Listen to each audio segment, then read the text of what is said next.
I see storytelling not just as building a brand or marketing your business, but I see it actually as a moment of healing for the storyteller. Every time you get on a stage, you're allowing that moment in your life to fully expand to its goodness, to fully inspire others by going to those depths of healing. Because at the end of the day, all our brands, all our businesses are in service to healing or inspiring another. But before we do that, we must remember what that story did to us and be able to feel that first and walk through everything we do, being on stage, day-to-day work with our families, with our friends, with that story living and breathing in our bodies. Hey, guys, it is Alison. I am the host of your show, Alison Answers Mission Awake. I cannot wait to sit down with you today and go over how we are going to crush the mediocrity in your life that has been plaguing our society since the beginning of time. I cannot wait to have a real deal conversation that includes intelligence, fun, excitement, and real actionable steps to make a real difference in the life that you're living now and making it into something you can be damn proud of and excited to live. Sit down, put on your damn seatbelt, and get ready for the ride of your life.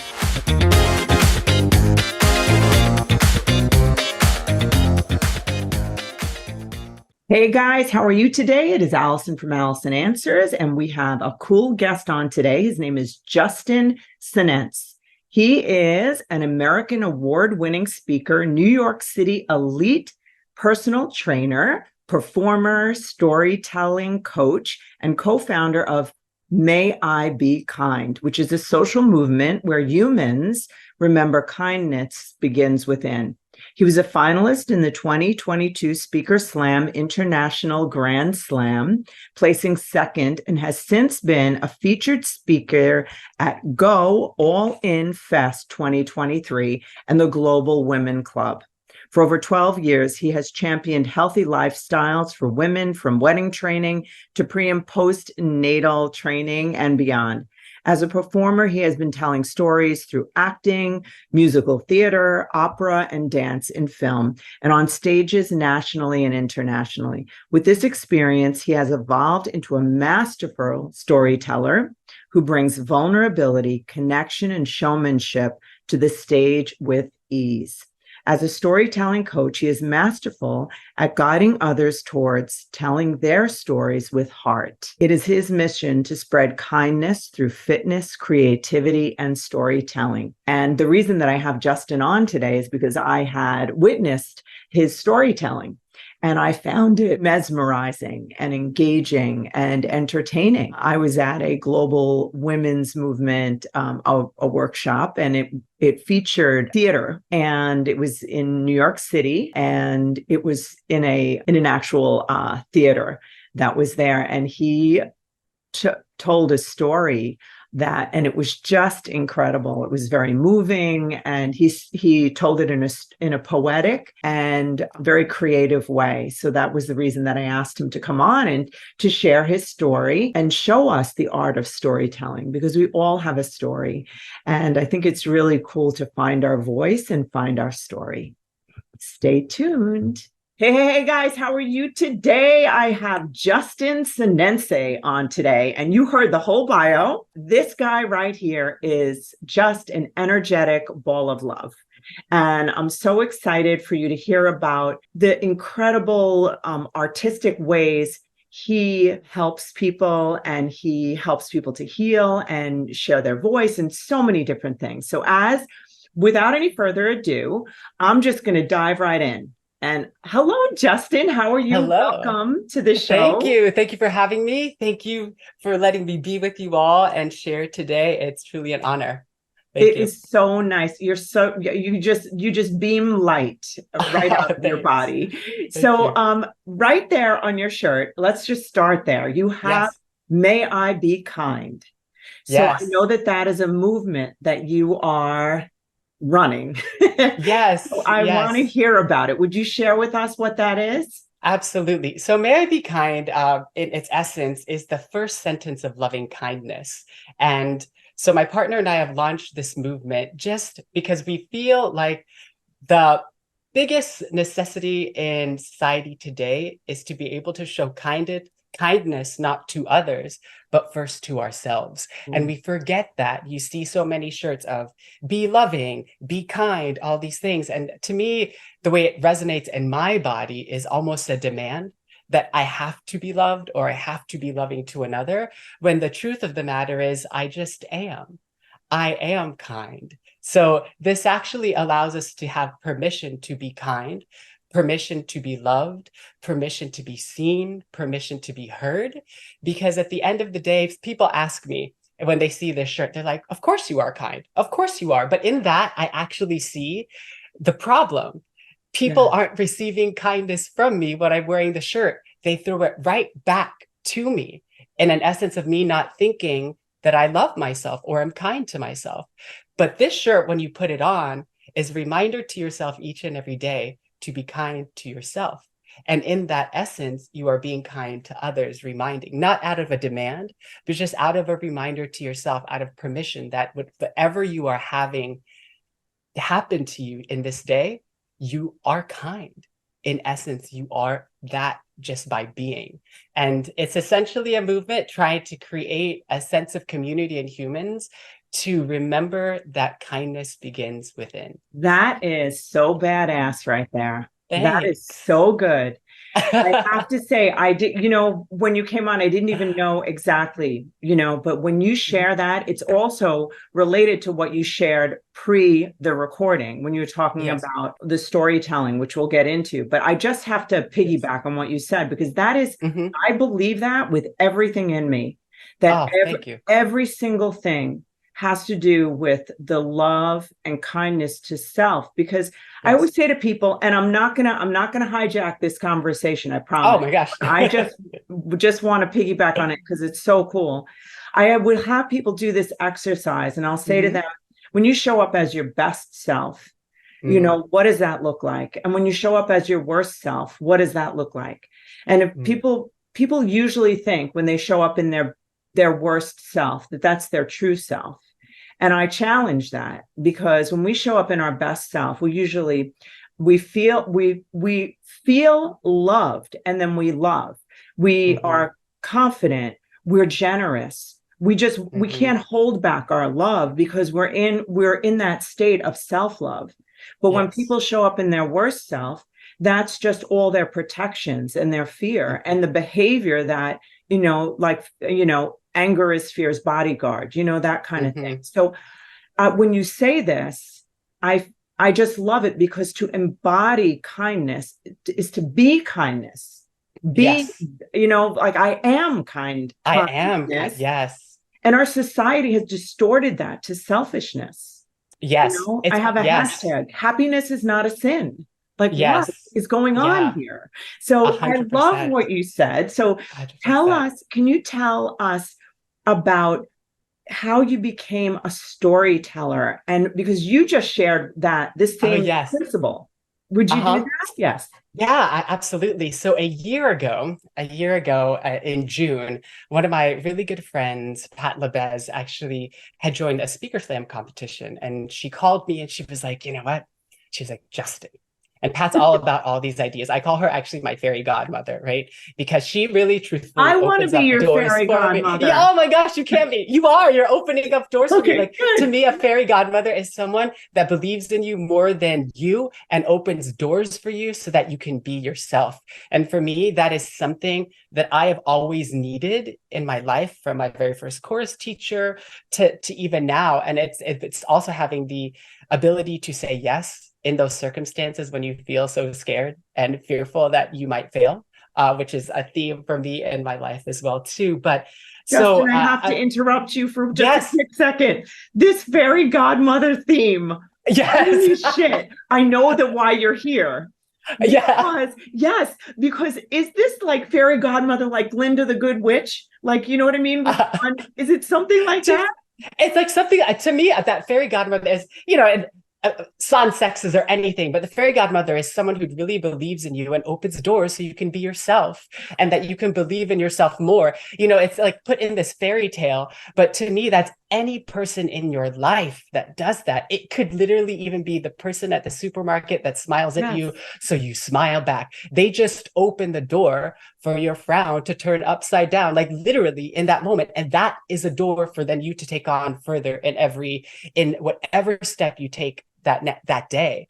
For me, it was started in choir. I always thought that I was going to get an A in choir class so that I could be a doctor or a lawyer, because I'm Filipino and those are the standards of Asian families. And so that's what I did.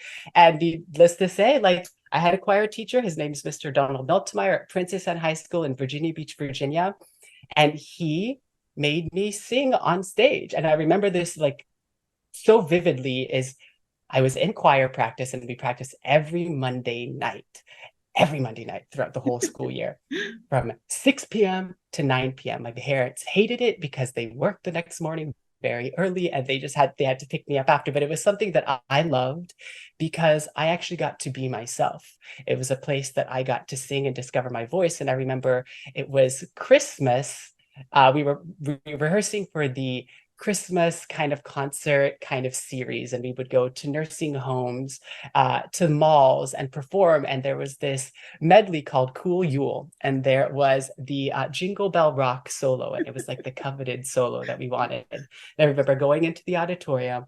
I hadn't sang a solo ever in my life. No one wanted to sing this solo, and we were all just silent. And Mr. Meltmeyer had this like booming voice, just very intimidating, and was like, "Senense on stage." And I was like, no, like, you're kidding me. Like, I'm here like to get an A so I can become a doctor because that's what my parents wanted. I'm not singing.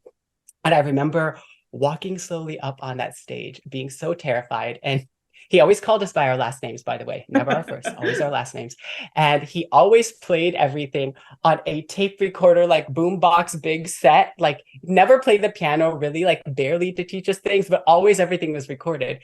And then I hear from the back of the auditorium, boom, jingle bell, jingle bell, jingle bell rock. And I remember being like, oh my gosh, I just decided in that moment to just throw everything out the door and start to sing. And literally every verse, every sound that came out of me, as my body started to move differently, I was doing like the best Elvis impression that I ever could. And then by the end of it, I ended up getting the solo. And that literally was the first time I'd ever been on a stage, spoken my story truthfully, because again, I had a fairy godfather, right? Yeah. He opened the door for me to walk through, and there was something in me. It was my intuition and gut just to let go of all the fear, all the judgments, and to just live. And I vividly remember that, like, people, like, not people, my classmates, my high school classmates were standing up cheering, Justin, Justin, Justin. And it's one of those moments in life that you are seen for who you are, and you don't even really know who you are, but you're seen for who you are, right? Like, is that you're not even presenting it to be seen. People are just hearing you and just admiring you for just what you just did. And that truly changed the trajectory for my life, and totally was the first time that I actually told a story on stage, which then too will go back to Speaker Slam. And that was, again, a continuation of me telling my story. The competition that I did was Speaker Slam, and it was the healing competition in 2022. And it was on my birthday month. I'm born June 16th. I'm a Gemini. And me too. The competition. Oh, yeah, really? Amazing. We get such a bad rap. I know. We do. We're really good. It's such cool. Yeah. Yes. And just the epitome of, I feel like, joy and happiness all in one bubble that just shares every little bit in between. And so I decided that the best gift I could do was enter the competition and to tell my story. And the story that I told was when I came out to my mom, and kind of like the struggles of shame of I'm not enough, I'm not good enough, I'm not worthwhile, and I don't have enough, just kept perpetuating as I struggled to come out. And I told that story. The competition was first virtual, and then we found out who the top 10 were June 15th. And now my birthday is June 16th, right? So this is really funny. So that night at 6 p.m., I get on a Zoom and they show us the top 10, and I made it to the top 10. And then the finals competition for that competition was the 22nd, I believe, of June. And I remember it was live virtually because of all the COVID and everything. So they were doing virtual speaking competitions at this point. And I remember giving my speech. I was the second to go. And I was like, okay, well, that's it. And, you know, my partner was sitting in the living room watching, and we just kind of like watched the rest of the speeches. And I remember they announced third place, second place. And I just was like kind of calm. I was like, oh, bummer. I just kind of wanted to make it to the finals in Toronto. And then all of a sudden they say my name. And that was truly the beginning of storytelling and speaking on stage and the kindness journey for myself.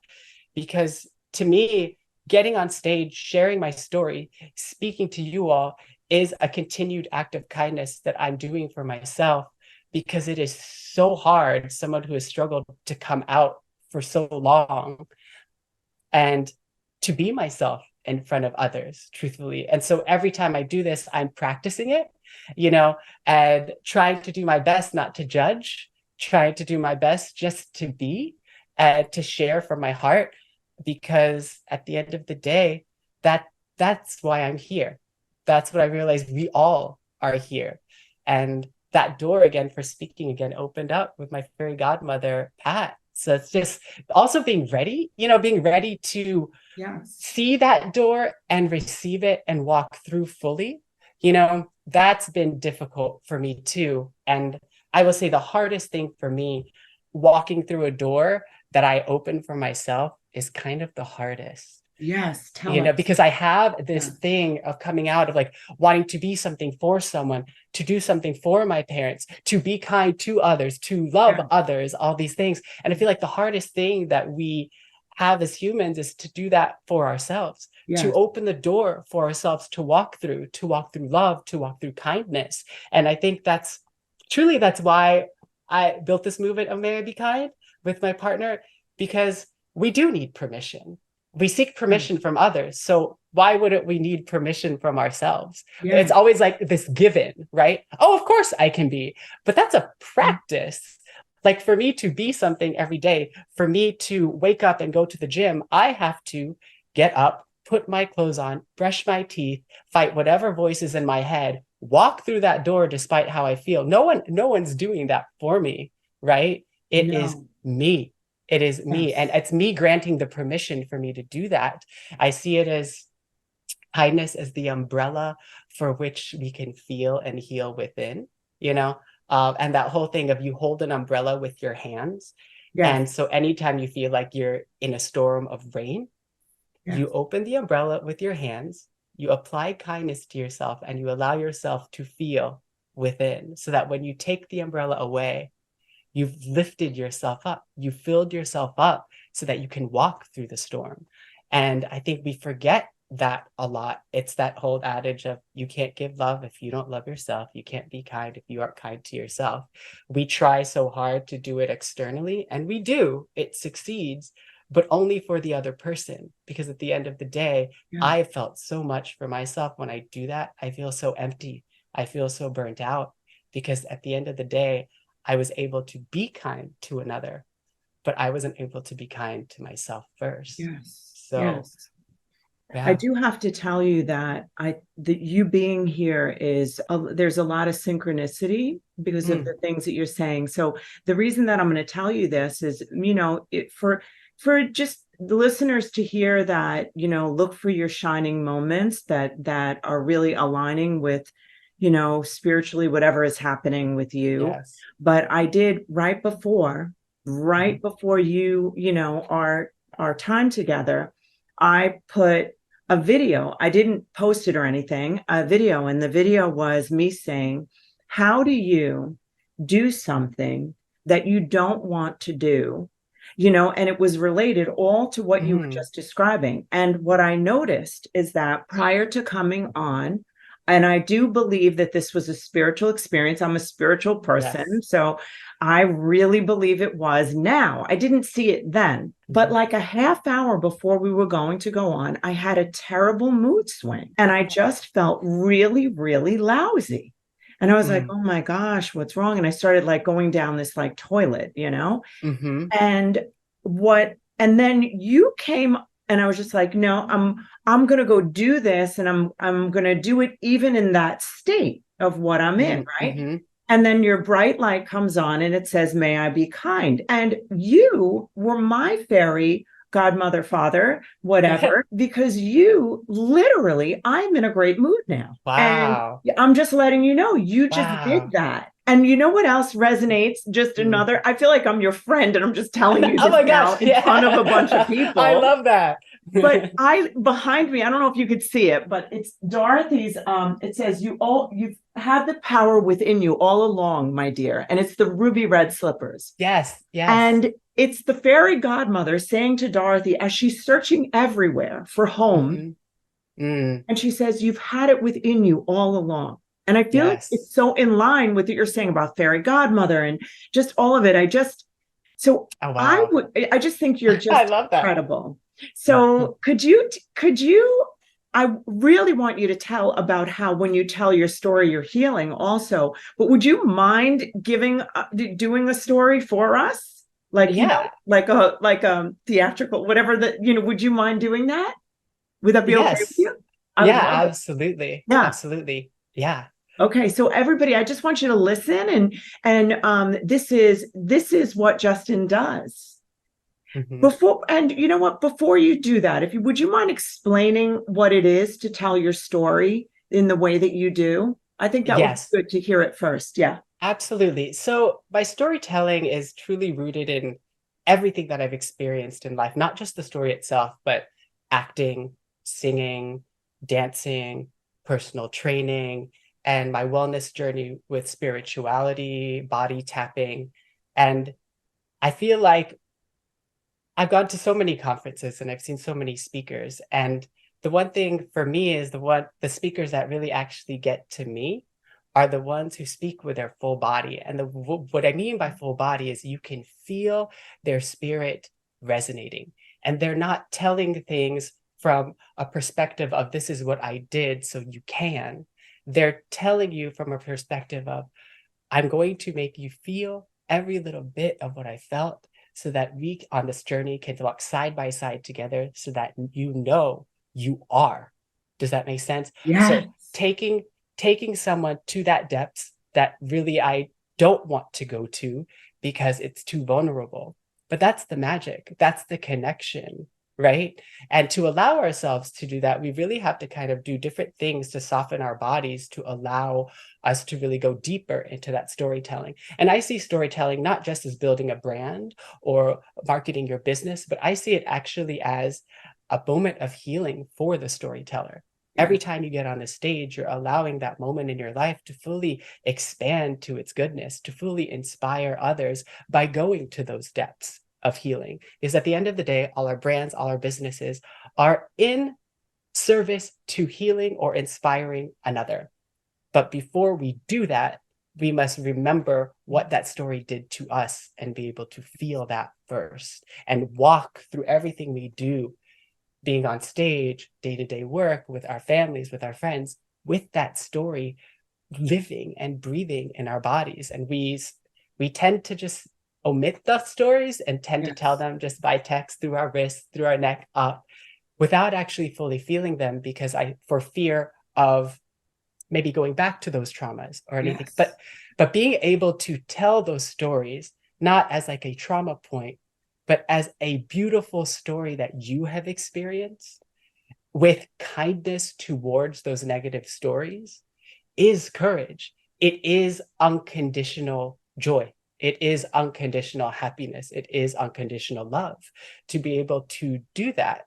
And it's something that I really truly believe is what my storytelling is, because every time I get on the stage, I truly believe it's another opportunity for me to heal myself first. The only person I can control in that room is me. And maybe people will follow, maybe they won't. But at the end of the day, if I tell my story with authenticity, with where I'm resonating today, I have done my job. And that's it. No one can take that away from you because you've given yourself permission to essentially be kind to that story again. I have a question. This Yes. is so good. This is so good what you're sharing. I'm just blown away. But Oh, what I want to ask you is, because, as a therapist, I believe that we have all these stories, like our body's a record of memory, right?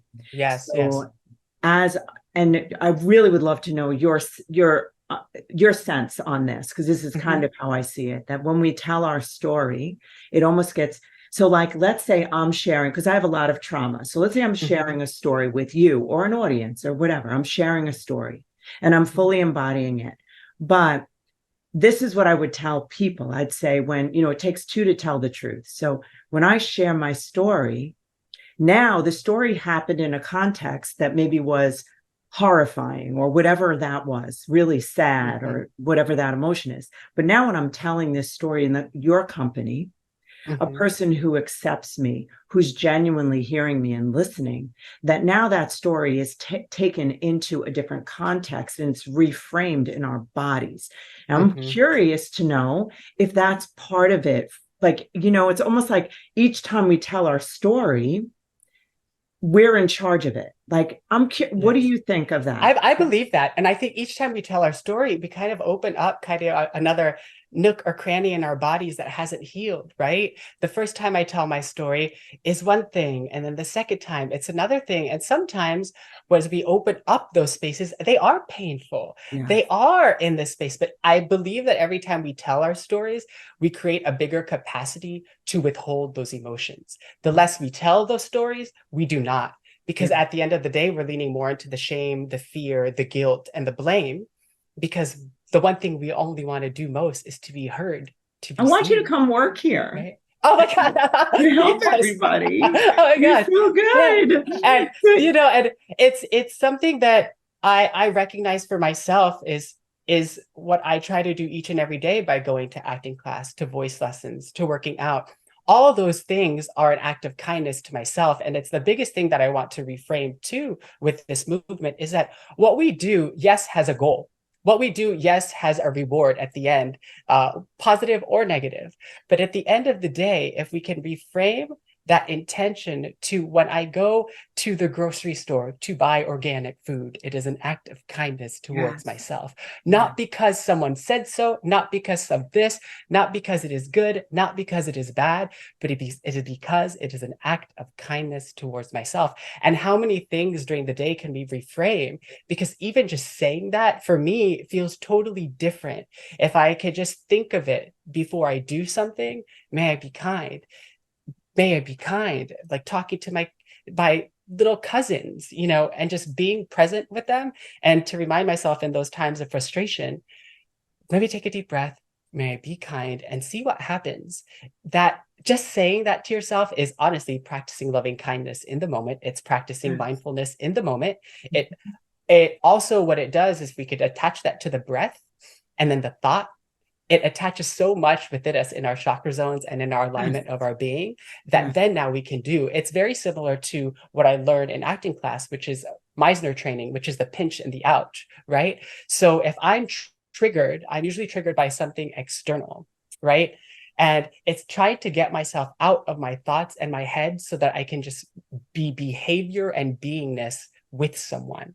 Most of the times we stop our actions because it's our thoughts or our ego in our heads or trauma that doesn't allow us to really be with another human being.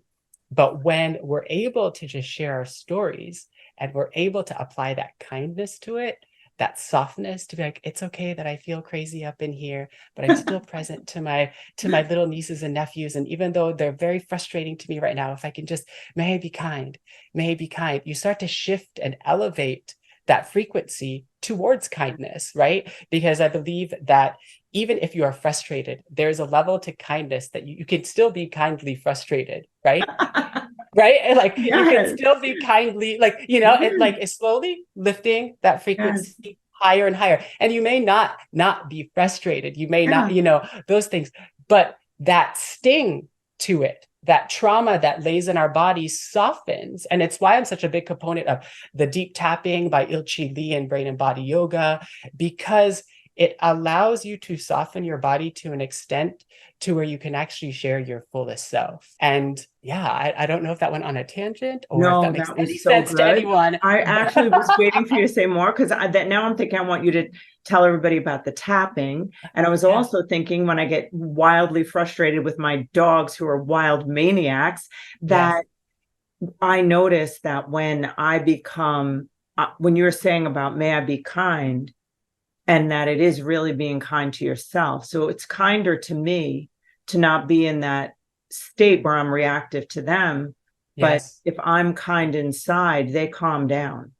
Yes. They're Yes. not, Because it's that energy, right? yes. When someone says kind, I feel like it's this elusive word that we really haven't tapped into Yeah. in wellness, right? We've tapped into love, we've tapped into happiness, we've tapped into joy. But again, for me, that umbrella of all those emotions that lays within me is held under kindness. I can't feel or receive those things unless I've learned to be kind to myself, because the most difficult moments in life, the ones that hold the most pain and trauma, are where at the end of the day, and you could correct me if I'm wrong, because I'm not a therapist, I haven't really studied this, but for Okay. me, I really truly believe that in those points of trauma and pain lie the joy and happiness we seek, right? But to actually be able to do that, we actually have to apply kindness for the joy and love to come to surface over time. And it's that kindness over kindness. And I know people talk about it as compassion, but I also feel like in this sense, like when I think compassion, I still think towards another. A lot of these things that I like, when it feels something like I'm going to be compassionate towards another, I'm going to be, so this movement is always like, if I can do those things for others, I must first do them to myself. Otherwise I'm giving from an empty cup. And then Completely. that's where I feel that Yes. burning out comes from, where we Yes. come in society right now, because it's just about doing, doing, doing. And Yeah. it no longer is kind if it's empty, if I'm Yes. giving it from an empty Mhm. space. So to remember that we're all built to be beings of service and volunteerism and to give, but at the end of the day, to give back to ourselves. And I believe that storytelling is part of that. I believe that the tapping is part of that. Little things during the day, like Yes. lighting a candle at the end of the day so I could think about gratitude, buying flowers for myself Yes. just because they make me happy, going to a singing class, not because I want to be a better singer, but because it gives me joy, going to Yes. acting class, not because I want to be a better actor, but because there's something within me that learns more about myself. And that's honestly been the biggest thing for me, because, you know, being gay in the closet, you are trying to do things so that people accept you Yes. all the time. And you Yes. forget that sometimes the things that you love, sometimes people are not going to be keen to as well, Yes. right? True. And uh and for me, that's a very big trauma response, in a sense that then it was be like, oh, I can't do that or be in that space. But what I'm starting to realize is that's that moment when I can actually start to practice unconditional love towards myself. Yes. And that's what I think what's missing. The two words that I feel like is missing in wellness journey, just and in general as a society, is unconditional and kindness. Yes. Because kindness is unconditional, but Yeah. unconditional is what I believe we need to start placing in front of the words that we seek, if Yeah. that makes sense. And then to turn that towards ourselves, because that's when those things will be attracted towards us and will come towards us. You know, I feel like what you are is a disruptor, Mm, of what has been, mm, because even the words that you were using, you were describing that trauma. Inside the trauma is the joy and that spark. Well, you didn't say that, but that's what I was hearing, like the mm, sparkle, like life. And yes. that's like controversial because if somebody wants to, the trauma becomes their identity, right? Mm-hmm. That really the truth is all that pain is such a gift. It's there Yes. for us to transform into our greatest, happiest parts, Yes. Yes. but and when somebody's hurting, anyone who's listening who's hurting, it's very hard to imagine that that's actually true. Mm-hmm. But it is true. I know it for my own self that Yes. if you move through whatever that is, Mm-hmm. that hurts so much, that Yes. in that darkness is where it's bliss when you It's find it, bliss. when you move Yes. through it. And it's like you squeeze through the cocoon, and come Yes. out. You're like Yes. suffering, but Yes. you walk through it, right? Yes. Yeah. And you were, I believe I yes, want to piggyback off of that. Like yes. it just brings this kind of metaphor to me in a sense of we're a society that likes to sprint, right? We Yes, sprint to true. so many different things, but the things we actually crave, at least for me, is like enduring love, the unconditional love, grace, faith, whatever you may believe. And Yes, those things are not just this blissful idea that we think in society. I equate it yes, to a sprint. I can work as hard as I can and then I can stop. But enduring love, enduring joy, enduring happiness is like walking on an incline at 5 and a speed of 5 for the rest of your life. yeah, Right? There's going to be moments yes, when you will be in this euphoric state because of the work you've endured. And then there's going to be moments where you feel like you can endure no longer, right? But you're still walking on this incline. And mm, to me, that's without stopping. There is no quick, there is no slow. It just is whatever pace is most comfortable for you, of which you can endure towards happiness, of which you can endure towards joy and towards kindness. And that's different for everyone. But yeah, so much we don't feel like we have the capacity to endure, right? Or to yes, be unconditional towards ourselves because we haven't trained it that way in society. We've trained it as a band-aid, as a quick sprint. I can sprint at 10, I'll be good. Let me take a break. I'll do it again and I'll catch up.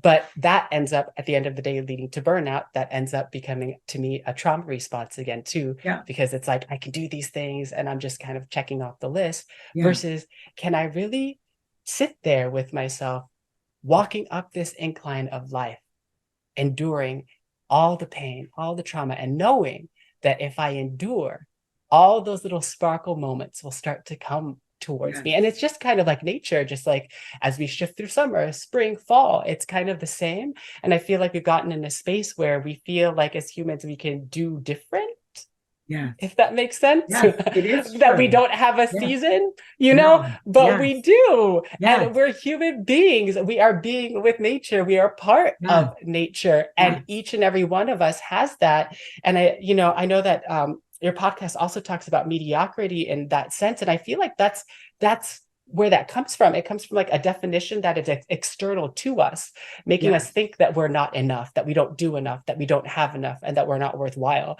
And that truthfully, that's the medicine. My very first therapist actually told me, she said I would say these words and these sentences to myself for the remainder of my life, and this would be the thing. She wrote it on post-it notes and showed them yes, on the Zoom yes. thing. Tell And me. I still Yes, go back to that moment yes, because at first I was like, what does that mean? Like what are you saying? And then I go back to thinking, oh my gosh, I was seeking for love so much, looking for a yes, partner. I was seeking for these things.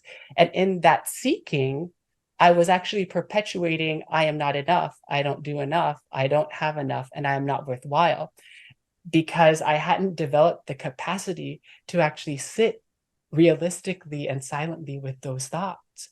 Because at that moment in my life, I did not know how to be kind to myself. To others, I did, but to sit with myself in a space of, I am not enough, I don't do enough, I don't have enough, and I am not worthwhile, and then to look in the mirror and to say, I am enough, I do enough, I have enough, and I am worthwhile each and every day. I mean, those post-it notes were everywhere. My yes, microwave, my refrigerator, my door. When I walked out of that door, I would have people yes, over for dates and they'd be like, what are these post-its? I was like, look, this is where I am. This is who I am. This is what I'm working through right now, yes, And yes, people would be like, are you gonna take those down? I was like, no. I was like, because that would be contrary to being kind to myself and working through what I need to work through, which is yes. accepting myself for who I am, with where I am, and existing as that way in front of another human being, And despite what I might think they might think if I'm mediocre or not, because that's not. It actually is what we all seek. yes. You know what? And what you're describing is what you're having with your therapist, I think, is that I think this what you're saying is that we're most of us, most of the world is seeking this love, this compassion, this kindness everywhere externally. It's like an Yes. external locus of control. Like I'm going to get it by seeking, you know, a partner, Yes. like what you're saying. Hmm. And to really, and it feels almost, I think when I talk to people who are just like really desperate for a relationship, and I say Hmm. like that it begins inside, that the first relationship is with you, it is so, it feels to them so empty to think of themselves being their relationship, right? Hmm. That feels empty. Yes. But all Yes. the other relationships are empty if you don't have that, Yes. because they Yes. can actually leave and you may feel sad, but you're intact. Like you're Yes. alive, you're 100%. okay, but Yes. sad, it's okay. Yes. Everything you're saying, I feel also is, and I'm sure you've thought say this, but it's like you're everything you're doing is it's all with intention, Yes. which I feel like is Oh, just God. Like yeah. It's God, it's intentionally intention. doing And it. I would even say, like, and this is just a random thought. People can think, you can have, like, I would say God is connected to our gut, right? Oh yeah, I believe And that. because everything internally here in my gut is my intention. Yes. We don't say, like, when something is in our gut, we don't say, oh my gosh, I know it in my mind. I know it in my mind. We Yes. say, I know it in my gut. And I really Mhm. believe that our central brain lives Yes. here, and Yes. and our power lives here. And I believe that each and every one of our stories, going kind of back to storytelling, is when I teach it, in a sense, we have all our stories live in our gut, in our solar plexus, or in our Yes. sternum, Yes. right? Our power Yes. center, Those centers. right? Yes. Yes. And so each Mhm. story is attached in that space. So when I'm working with someone, or even just myself, I remember, I try to define where that story lays for me. And so Yes. that's where I bring the tapping in. And people can do this like in any given moment in their lives, right? If you're struggling with something, having an argument or a fight, try to decipher, does it lay in my power center, my Yes. gut? Does it lay in my pain center, my solar plexus, or does it lay in my pleasure center, which is my sternum and my heart? And then go into that space with your pinky side of your fist and just gently start to tap that Yes. space and close your eyes. And even right here, Alison, if you just close your eyes and you Yes. I'll do continue it. to tap and breathe, bring your mind's focus to where you're tapping. Do you start to feel something happening in your body? You might start to feel places in your body that feel tense, that you're resisting. You may notice your breathing may be tight. Try to bring your breath to the rib cage and the chest. Inhale here, and then exhale. And one thing I want to bring into that inhale and exhale as you continue is to kind of smile through the inhale and exhale. And you'll start to feel, do you feel how that lifts? And I don't know, for you, those that are watching, you'll start to see in Alison this calmness that's starting to happen, and the lightness. Yeah. Do you feel that I in that do. sense? And you know what Yeah. I have a question about it also, Yes. which I'm sure you know, is that so we're talking about are these three chakras, right? These three Mm-hmm. centers. And when when we're talking about speaking about the voice, Yes.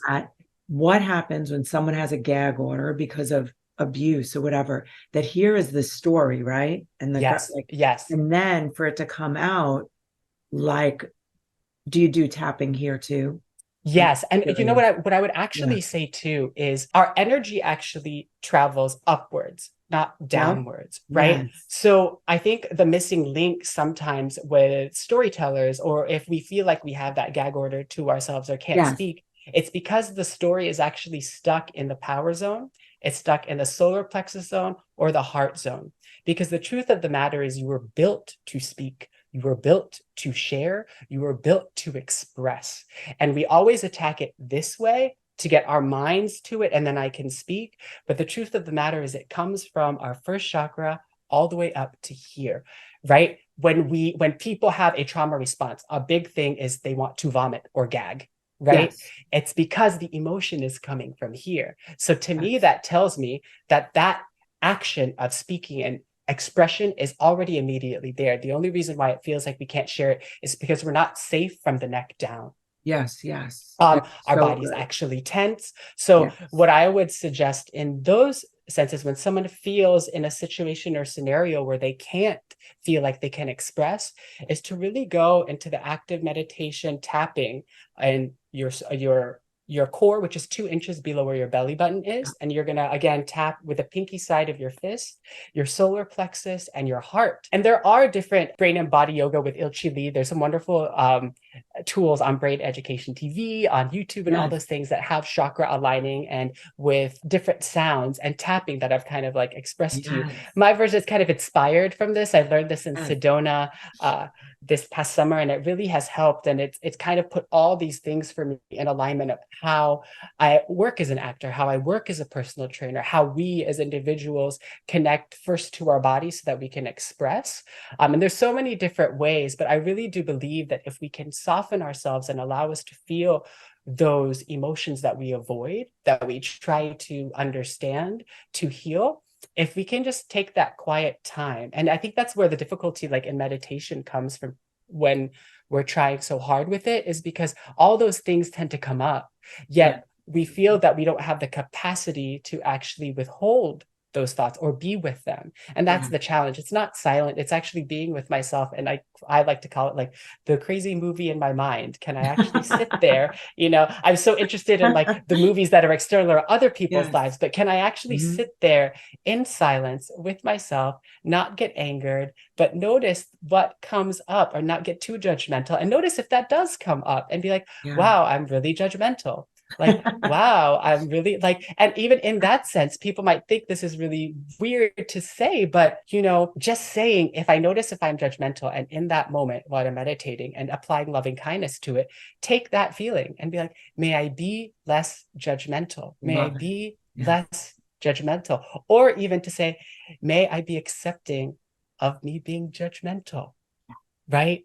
That is so different and so healing in that moment than trying to find the answer to be healed. If that makes sense, right? It's so good. And like when I meditate, you know, I always go from the first center. Like I always go from the root up.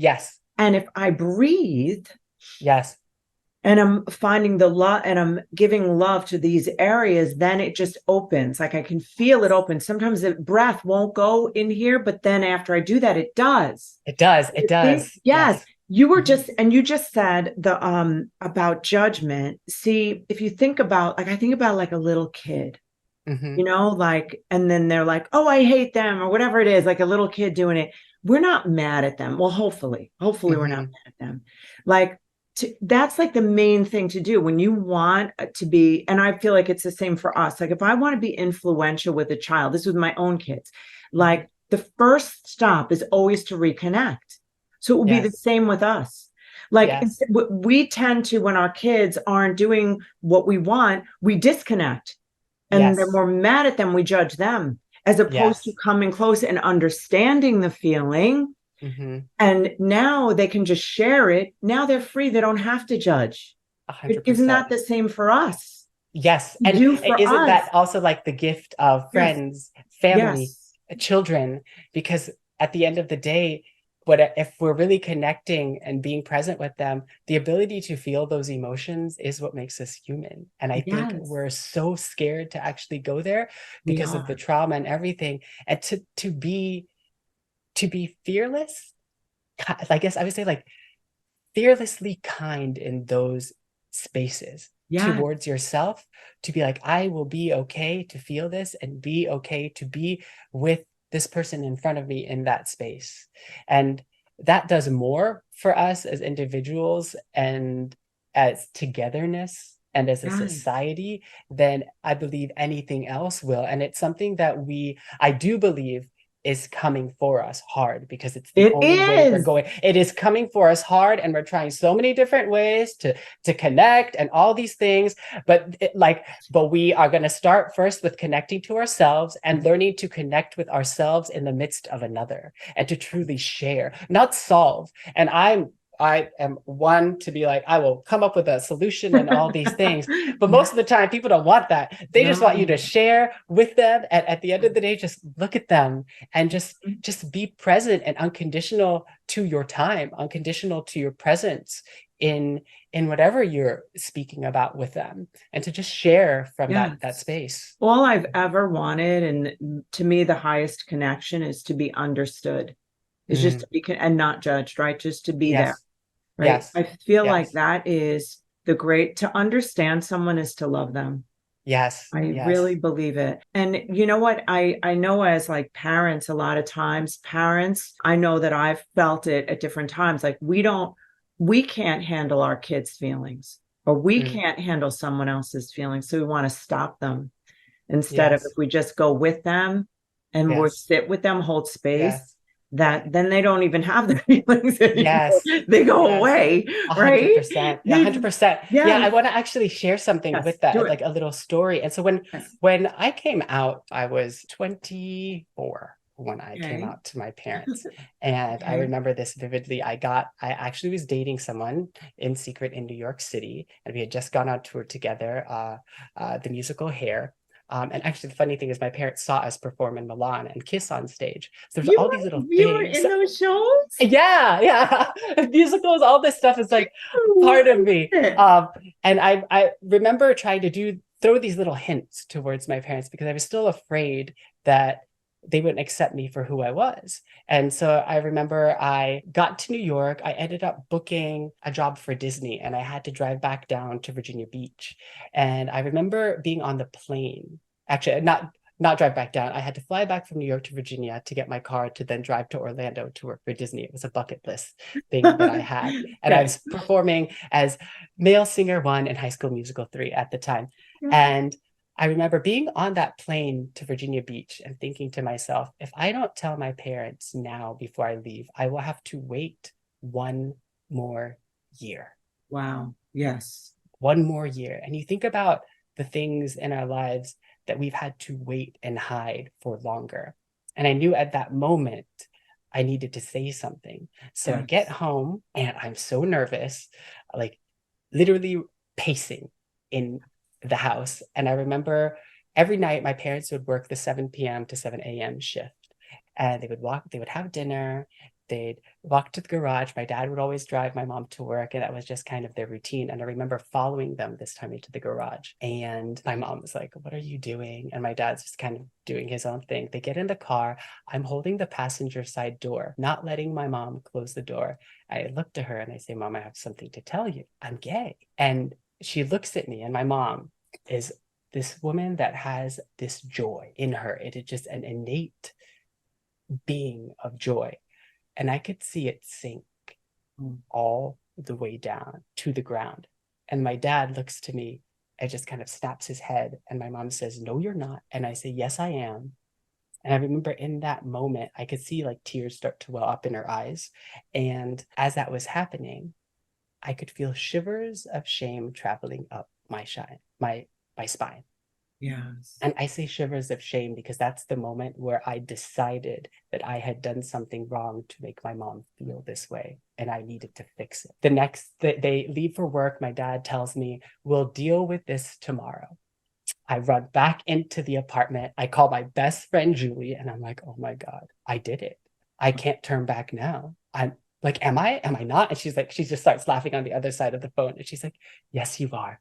Just breathe, start packing because you have to leave tomorrow. And you know, you'll deal with this when your parents get back from work." And the next day, my parents came in, and I remember I was all packed, and I heard my mom coming into the house and just crying, arms wide open, and hugged me. And then my mom is like me. We're very hard headed and very like can be fireworks together. My dad's very calm. And I remember that conversation ended in these words: "I want the son I raised back. I want the son I raised back." And I internalized that to think, okay, well, how do I do that? Instead of being, okay, but this is who I am, right? And the reason I say that story is you're talking about parents and kids. And at the end of the day, what I realized in hindsight is my parents were not disapproving of me being gay. They were fearful of loving me as I am because I was fearful for loving myself as I Wow. was, Wow. right? That's Because true. in that Yeah. moment, amidst Wow. rejection, I could still not love myself for who I was, Yes. That right? makes sense. And Yes. and my actually one of my boyfriends told me this, gave me this best nugget of information. And he was like, and actually it's that X that I actually ended up coming out from, all the things. That's funny life. Life's so Best funny. negative information. So good. Yes. Right. And he did tell me, he was like, if you just lead with the way you want to be loved, they will follow. Oh, so They're good. like, but if you don't, your parents are going to understand and sense you do not love yourself. So they will feel like they need to fix something. Mm, And he was like, if yes. you can just lead fearlessly with love in the Wow. way that you are and allow them to come, they will come because you will have come to yourself. And I continue to try to do that. It's, and happily to say that is where my parents and I are. And, they've met my partner now, and we have this wonderful space. And it's still to this day, when we talk about trauma and triggers, going home, I think, is a big thing for all of us, the trauma and the triggers of that. And, the first people to actually wear these shirts were my parents. They No. called me and they're like, oh my gosh, we heard you're doing this. Send me a shirt. I'm going to wear it. And that, if that is to tell you where we've come, or what happens when you fearlessly lead with love, fearlessly lead with kindness for yourself, that everything that we think has hurt us in the past, or etc., will either fall away and no longer be in our existence, or will join us because they have chosen the same, because you've led in that same. And that's what storytelling is about. That's what this is about, sharing together, just leading in the sense of kindness, joy, and love towards ourselves, in hopes that it does inspire others. But at the end of the day, we only control ourselves in that sense. So to remember that that's the most important thing. I'm so sorry to interrupt. I love. Oh my gosh, no. One of the things, I have just two things. I want to be respectful of your time, but I also, one thing is, I would love for you to do your story if you have time to do it, the way you tell your story. But there's this other thing I just want to piggyback on, because I know, I'm not sure, but I think some listeners might relate to, some of what you're saying, and also even the parents, of kids. And one of the things that I have found just over the years, just being a therapist, this kind of tragic experience coming from a parent who finds out, that one of their kids, is not exactly what they thought they were, whatever, right? So one of the things that I've talked to with the kids and the parents is that, sometimes like a young person has been working through it on their own for quite a while, getting used to it, struggling with it, trying to figure out who they are, what they are, all of that. And then when they initially tell their parent hasn't been struggling through it all the time. It's like, wait a minute, like they need a little time. To process, because you're still the same guy that was, growing up, but there was this inner world that you knew. That they couldn't know. Right. So I try to ask the kids to be more compassionate, because our society will be like, oh, your parents suck, they don't accept you. But I ask the kids to consider, just from the parents' point of view, even if the parents are, not being good, it's just they're afraid. That's all. That's what that is. They're just afraid. They don't understand. They're confused. They're afraid, So it's like, and of course there are parents who are really mean and they disown kids, and which is crazy, but so I can tell that you're probably so loving to your parents, I feel like I've had so much resentment in the past. Like, people be like, oh my gosh, your parents love you so much. And I'd be like, what? Like, no, they don't. And I will say that I would say that at that moment because I was rejected. And so I couldn't love myself in that rejection. So how could I receive it if they even were, And I say that too. I know that there's a lot of, I don't diminish anyone's struggles and wrongdoings by parents or anyone that's been, in their journey coming out. But I do agree with you that if we had a journey, we have to allow the respect and compassion towards another person's journey as well.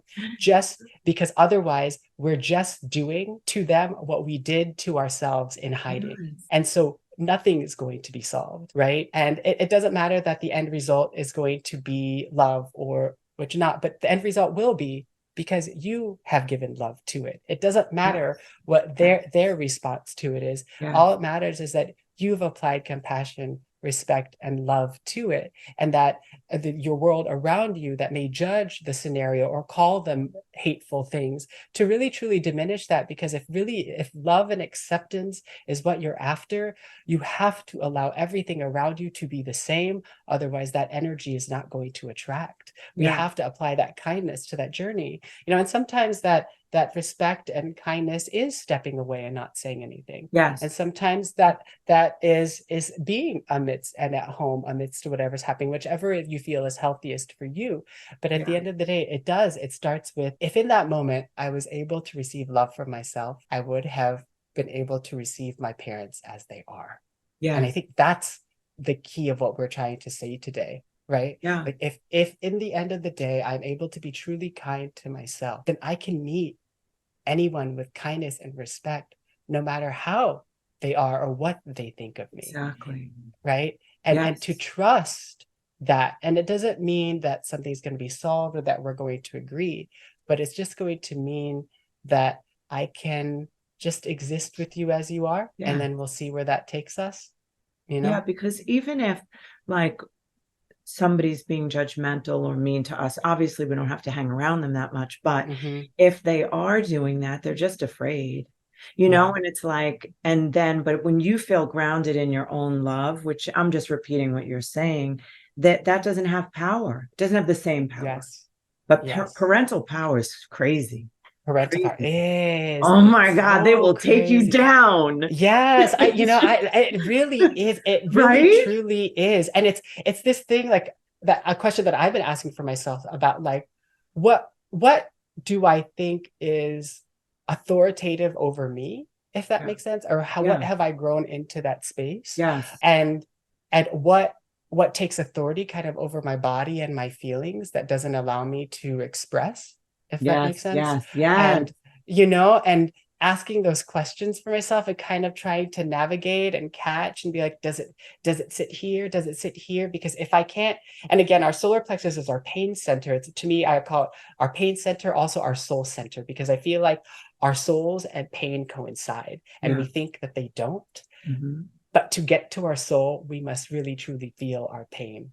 And to feel that pain, we also have to activate our energetic core, which is our, the chakra right under there, our gut, because it takes energy to meet our pain with compassion, to meet our soul, right? And so that's why I always call it your energetic core, pain center, soul center, and your heart center, because energy travels upwards. So as we gain the energy and courage to then feel our pain, then we can massage into love right here. Yes. And it's something I truly believe not only helps me just kind of exist, but I notice in the classes that I do with brain and body yoga and the days that I do the tapping, and even when I speak of it, there's a calmness that lays over my body, because I think that energetic kindness towards ourselves, or giving myself the permission that I can do these things that get me centered in myself, allows me to then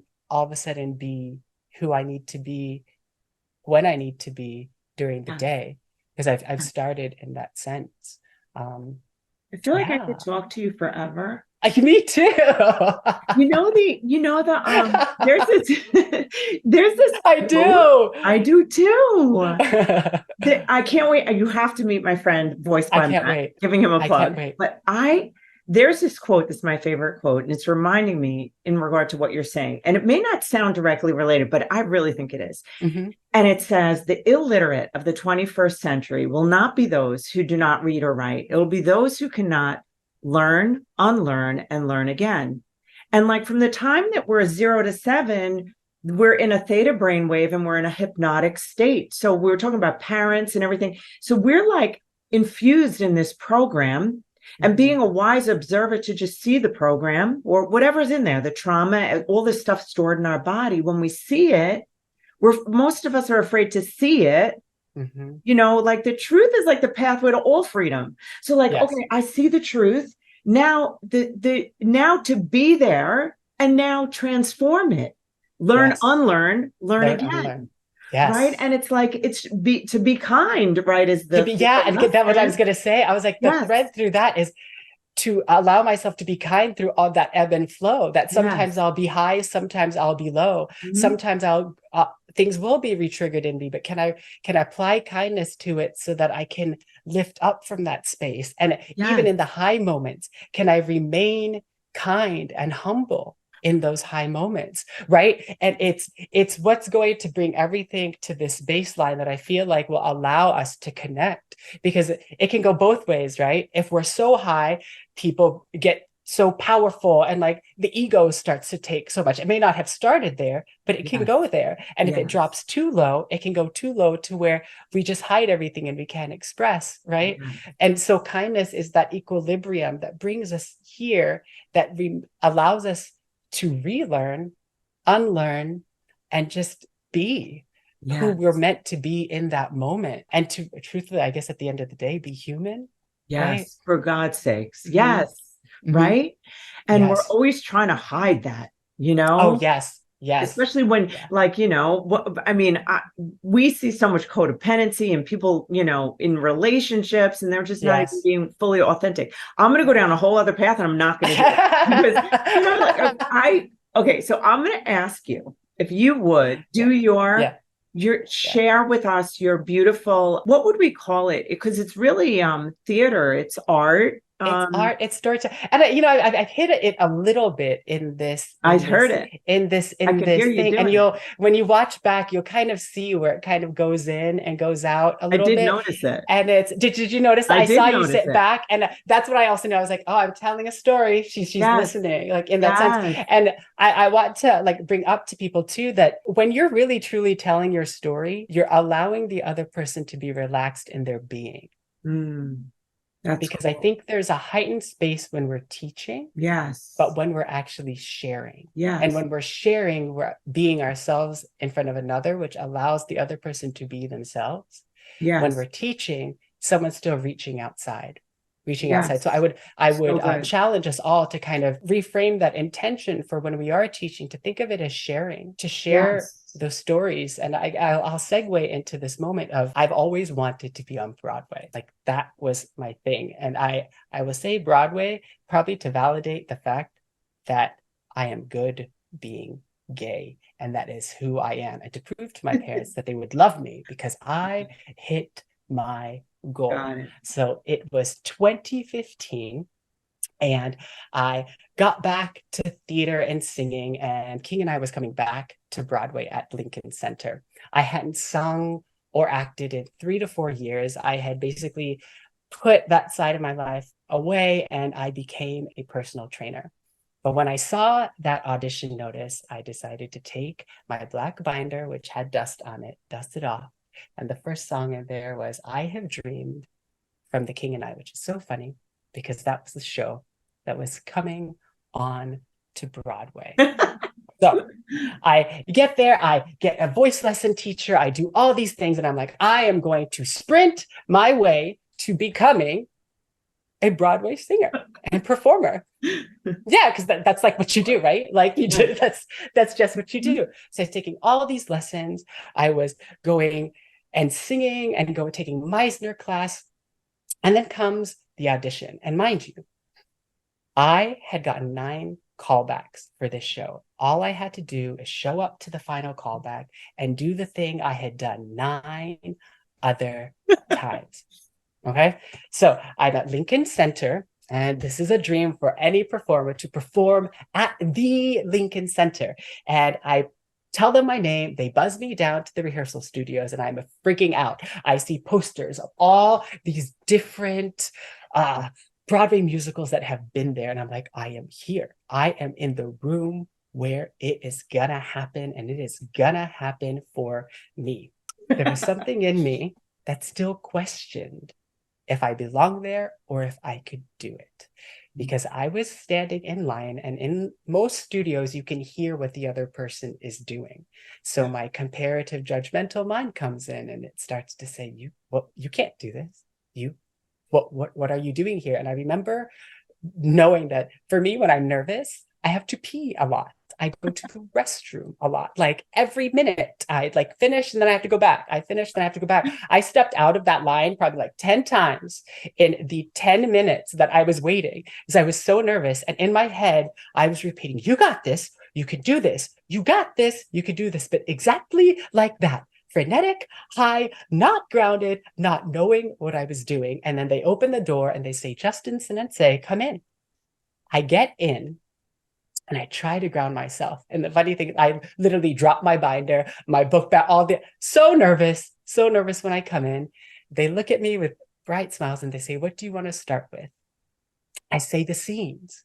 So I start with the scenes. And I had planned this out. We're going to do exactly what I had rehearsed, which was a big mistake because I was doing the past, not being in the present. So good. Right? Yeah. So I walk to the back of the room and I run to center and slip. I literally slip before I have to say the first line. I'm like, oh, I'm in there. So, I'm not centered. I'm not being present. I'm not standing in my space. I do the scenes. They went okay. Then they ask for the song. And I start to sing, I Have Dreamed. And that's the song. It starts, I have dreamed that your arms are lovely. I'm grounded. I'm starting to get there. And then it gets to the high point of the song. And it's like, in these dreams, I've loved you so that by now I think I know I will love being loved by you. I will love being loved by you. And I stop and they go, okay, you're just nervous. Let's just try that again. And I look and the pianist looks at me, nods his head, and he goes, you got this. And I was like, okay. I buzz, do my thing, get myself into the space. I can do this. And I crack. And I crack again. Oh. And I crack again. And the air was just taken out of the room. Like you could hear a pin drop. But what you could hear was my fear, my disbelief in myself, my judgmental mind, and just truly at that moment, lack of self-belief and self-love. Yes. That I could be myself in that moment. I felt like I had to be something more than I was those last 9 times. All I had to do was step into the room and be myself. Yeah. But that was the lesson of the moment. And the funny thing about it is I walk out of the room, it's so silent. I knew that this was not going to happen. And there was something inside of me that said, walk to a practice room and show yourself that you can do this. Oh, beautiful. And at the time, it probably was this redemption thing of but there was something in me that said, complete this journey. Wow. Complete this journey. It may have not happened in the room. Right. Yes. But you still have to believe you can. Yes. Right. If I just left it as that, yes, I would be stuck in the space of, yes, I don't believe. Right. But even if it was just in that room at Shetler Studios, singing that song 10 times back to back. Yes. I will love being loved by you. Yes. And isn't it funny that that's were the words that I had to sing to myself in the room? Oh my gosh. Yes. Of course I would crack. Of course I wasn't ready because that was the lesson. If I had gotten on Broadway, chances are I would have cracked on the Broadway stage and had to learn in the hardest way in front of others. But I was gifted with something from above, God, the universe, the chance to love myself in a practice room in New York City, singing, I would love being loved by you. So and after that, I actually came back to theater. And isn't that funny that it brought me back to a space that I love so much that I probably left because of anger, resentment of coming out and rejection. So I really, truly rejected everything I love because I rejected myself. Yes. So I stopped singing. Yes. And then now I'm on this journey back, and then I become I was a personal trainer, but I'm personal training while I'm singing. I get back into acting class. I start to do my first film. I get nominated as Best Actor in the Sydney Women's Film Festival. And then I start to have the courage to speak and tell my story in front of you all today. Yes. And that would not have happened if I did not fail, or quote unquote fail that day, you know? Literally from failure to a sense of belief. And what I will say about that is it is a hero story. It is. But I will challenge everyone to remember that a hero story isn't what it always is said to be in the film and movies. Because even believing in myself came with a sense of sadness. It came with a sense of regret. It came with a sense of a lost opportunity. Yeah. But despite all that, I still believe. So they can coexist. Yes. They can be there together. And that is what I think kindness is. Can we apply those positive beliefs to those negative ones and meet in the center, which is kindness? That is so powerful. And I'm stuck in my mind over and over again about, I will love being loved by you. And it's almost like a proclamation over you. It was like, yes, you're singing this, but it's like being almost like the words are being spoken, like you will love being loved by you, like that. It's almost like, it's weird. Like I hear like whoever your God is saying that to you, like while you're cracking. Yes. You know, like you will love being loved by you, Justin, you know? Yes. Just so precious. It's and that's the thing. We've gotten, you know, because we, you know, nobody likes pain, but we've gotten pain wrong or confused it as some, like I just never, from being in a lot of situations that were incredibly painful, I think what I like woke up and I was like, oh, I don't think God feels the same way about pain. Yeah. Oh, it's the same. Yeah. Yeah. I think we have it a little bit mixed up. Like isn't that where all the sparkle and everything good comes through that? Yes.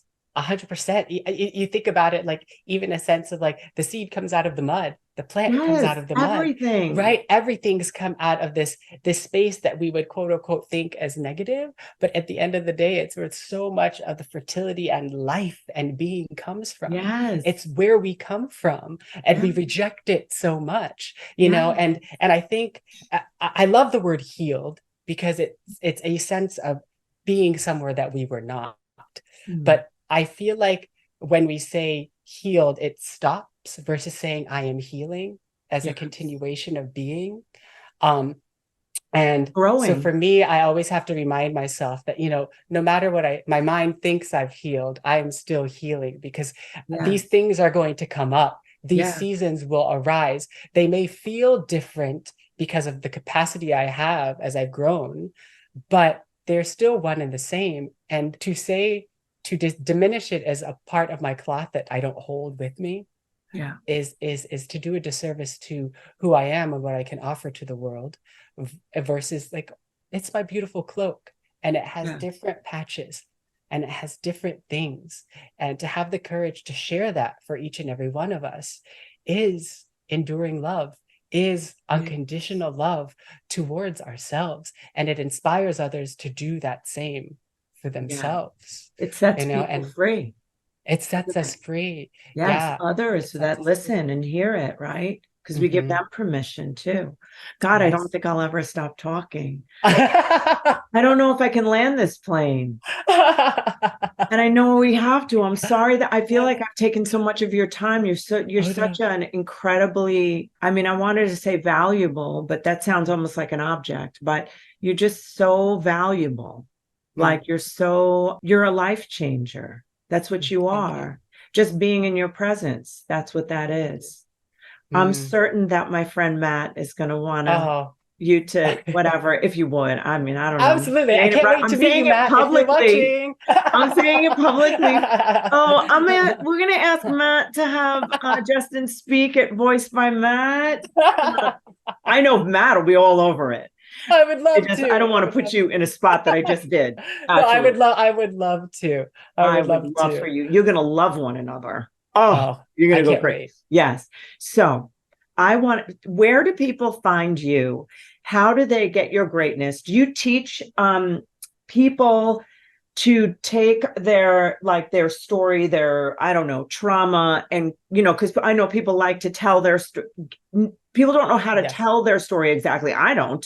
I mean, I do tell it, but because, and then bring it onto a stage to help others or share or whatever. Yes. You teach Yes. people So how to I do that. do. I'm so you can find me at Justin Senense _ on Instagram. You Okay. can contact me at justinsenense@gmail.com. And you can also join the wonderful movement, May I Be Kind, at www.mayibekind.com. And for more information kind of about my background and all these different things, www.justinsenense.com.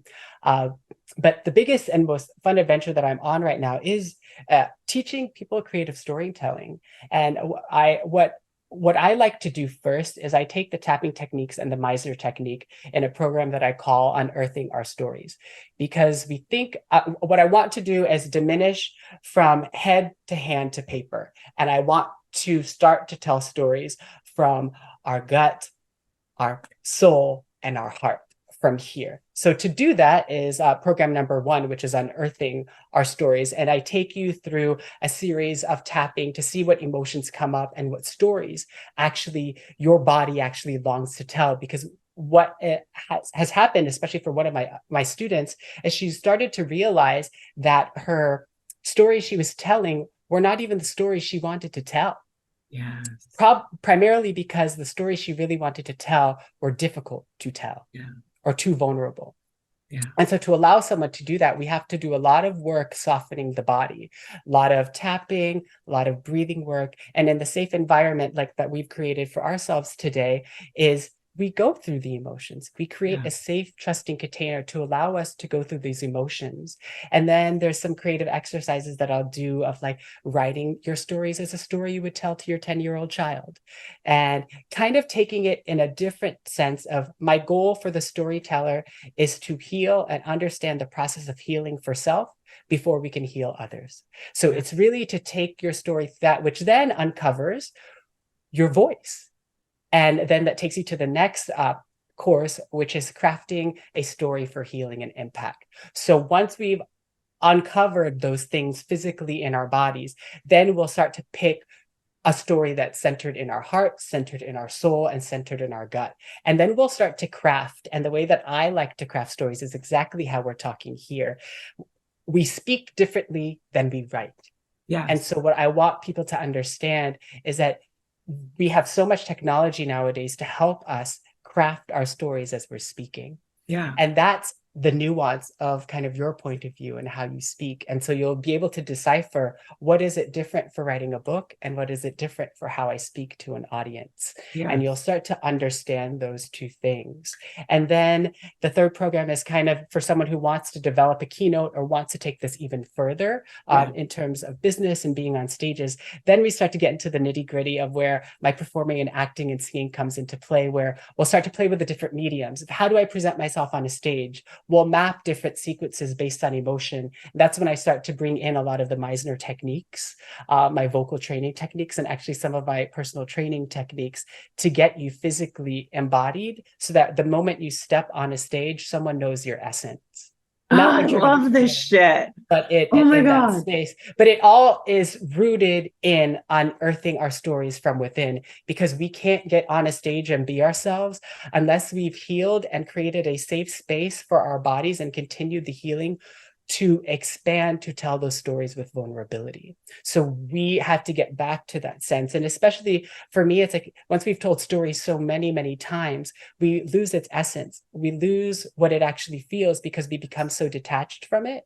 Yes. And that detachment essentially relates to our audience. Then we're no longer connected to the audience because we're detached from ourselves. Very true. So the whole point is to connect within, see what comes up, and allow our creative beings as writers and and humans to kind of come out as we craft the keynote, as we do these things. And you'll notice so many healing points throughout the process that just come out. It's not therapy. I would say it's more therapeutic in a It sense. is very Um, therapeutic. but it's also inspirational, because I feel like one thing that's missing in the storytelling world or speaking is that we forget that we have to give back to ourselves. And this is, again, kind of leading into the Yes. kindness. The work that we do can only have the impact and influence that it has, or what we want it to have, it based on how we've done it for ourselves. And people can see it. And that's what I feel like is the core of what everyone says is authenticity. It's, have you done it for yourself? And Yes. are you the epitome of doing it continuously on the day and day? And we know that it's an energy. It's an energy. Totally is. You know, oh God, I want to say another thing. All right, oh my God, I'm just going to say this, just because, you know, like hearing what you're saying, I feel like it's almost like, because I'm like thinking of like the therapy side, and what you're doing is so therapeutic, because it's like the actual, like you go doing the raw like work with them, like they're doing that. And it's like, just like we know, like when a little kid is in an experience, let's say abuse, they have to split off from themselves and their emotion at that time, right? So then when they come in and they tell us a story like, yeah, I had a great dad. And then, well, who disciplined you? Yeah, he would beat the shit out of me, but I deserved it. And they really are so detached from that little child that's crying inside of their body their whole life. Yes. Right? Yeah. And it's just like what you're describing is, you know, that matter of fact storytelling that we hear, that we have to get into the heart, the right, that pain point. Yes. That's what you're doing. So it is, you know, like, you know, maybe we don't need 8 years of damn college. I don't think we actually do. Shh, don't tell anyone. I already did it, but a wonderful, a creative, I feel like, synergy of the things that I've done. And I know it's a soft space. And it does, it really takes someone, whether I'm working with them training wise or storytelling wise, I really want to meet someone with where they're at. And allow them, because if I can meet someone with where they're at, it gives them the permission to meet themselves where they're at. And that is the key. That is the key to start somewhere. Because like, especially in training, it's the one thing that I realized. I was like, I can't take someone from A to Z if I don't meet them at A and they're at Q. No. Right? We got to do the work to get back to A so that we can build to the Z. Yeah. And that's the hard work. That's the life work. That's the continued healing work. That's applying kindness to everything we do. And it's a journey that the reason I want to offer to others is because it's a journey that allows me to do it for myself each and every day. It reminds me, it puts me in a space despite where my mind is, or if I'm feeling tired or frustrated that I can't do something, it reminds me that at the end of the day, I am enough, I do enough, I have enough, and I am worthwhile. And we all are, you know? I love it.